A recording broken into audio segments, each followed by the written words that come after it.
ബാലു എവിടെയാ വന്നേക്കണേ? എവിടെയാ? അപ്പോൾ ഗൈസ് നമ്മളിപ്പോൾ വന്നിരിക്കുന്നത് ക്ലബ് ഷവായിലാണ്. ഭയങ്കര തിരക്കാണ്. ഒരു കൊട്ടാരം പോലെയാണ് പറയുന്നത്. സാധാരണ ഹോട്ടൽ പോലെ വലിയൊരു ഹോട്ടലാണ്.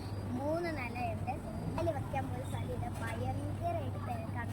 അപ്പോൾ അതുകൊണ്ട് ഇവിടെ കഴിക്കാൻ സ്പേസ് ഇല്ല. അതുകൊണ്ട് ഞങ്ങൾ കഴിക്കുന്നില്ല. ഞങ്ങൾ ഇവിടെ വന്നിട്ട് പാഴ്സൽ വാങ്ങിയിട്ട് വീട്ടിലേക്ക് പോവുകയാണ്.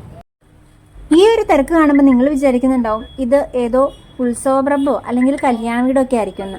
പക്ഷെ അതൊന്നും അല്ല കേട്ടോ.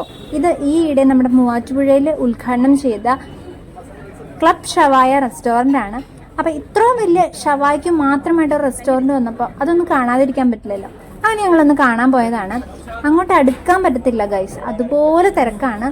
അതുകൊണ്ട് അവിടെ ഇരുന്ന് കഴിക്കുക എന്നുള്ളത് നമുക്ക് സ്വപ്നതുല്യമാണ്. കാരണം അവിടെ വെയിറ്റ് ചെയ്യാൻ അത്രയ്ക്ക് ആൾക്കാരവിടെ വെയിറ്റിംഗ് ആണ്. വിശന്ന് പണ്ടാരം ഇറങ്ങി ചെന്ന് നമ്മുടെ വിശപ്പ് കിട്ടാലും സാധനം നമുക്ക് കിട്ടുമെന്ന് തോന്നില്ല, അത്രയ്ക്കും തിരക്കായിരുന്നു. അതുകൊണ്ട് തന്നെ ഞങ്ങൾ അവിടെ കൂടുതൽ വെയിറ്റ് ചെയ്തൊന്നുമില്ല. വേഗം പാഴ്സൽ പറഞ്ഞു, അത് ദേ വാങ്ങിക്കൊണ്ട് ഞങ്ങൾ പോവുകയാണ്. അപ്പോൾ ദേ ഈ ചിക്കൻ കൂട്ടന്മാരൊക്കെ ഇങ്ങനെ കിടന്ന് കറങ്ങണ കാണാൻ നല്ല രസമുണ്ടല്ലേ. അവിടെ നിന്ന് പോകാനേ തോന്നുന്നില്ല കേട്ടോ. അത്രയ്ക്ക് ക്വാണ്ടിറ്റിയാണ് അവിടെ പ്രിപ്പയർ ചെയ്യുന്നത്. അത്രയ്ക്ക് തിരക്കാണ് അവിടെ വന്നുകൊണ്ടിരിക്കുന്നത്.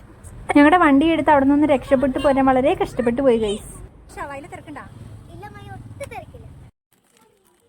അപ്പോൾ ഇതാണ് ഞങ്ങളവിടെ തിരക്കിനിടയിൽ പെട്ട് കിടന്ന് വാങ്ങിയ സാധനം. അറബിക് ഷവായാണ്. ഇതിന് മസാല ഇല്ല കേട്ടോ, അധികം മസാല ഉള്ള സാധനമല്ല. അതുപോലെ തന്നെ ഇതിൻ്റെ ഒരു പ്രത്യേകത പറയുവാണെങ്കിൽ ഇത് ഭയങ്കര കുക്കഡാണ്, വെൽ കുക്കഡായിട്ടാണ് ഇത് നമുക്ക് തരുന്നത്. അതുകൊണ്ട് തന്നെ നമുക്ക് ഭയങ്കരമായിട്ട് ഈസി ആയിട്ട് കഴിക്കാൻ പറ്റും. നല്ല ടേസ്റ്റാണ് കേട്ടോ, നല്ല സോഫ്റ്റാണ്. അപ്പോൾ അതുവഴിയൊക്കെ പോകുന്നവരുണ്ടെങ്കിൽ ചുമ്മാ ഒന്ന് കയറി ട്രൈ ചെയ്ത് നോക്കിക്കോട്ടോ.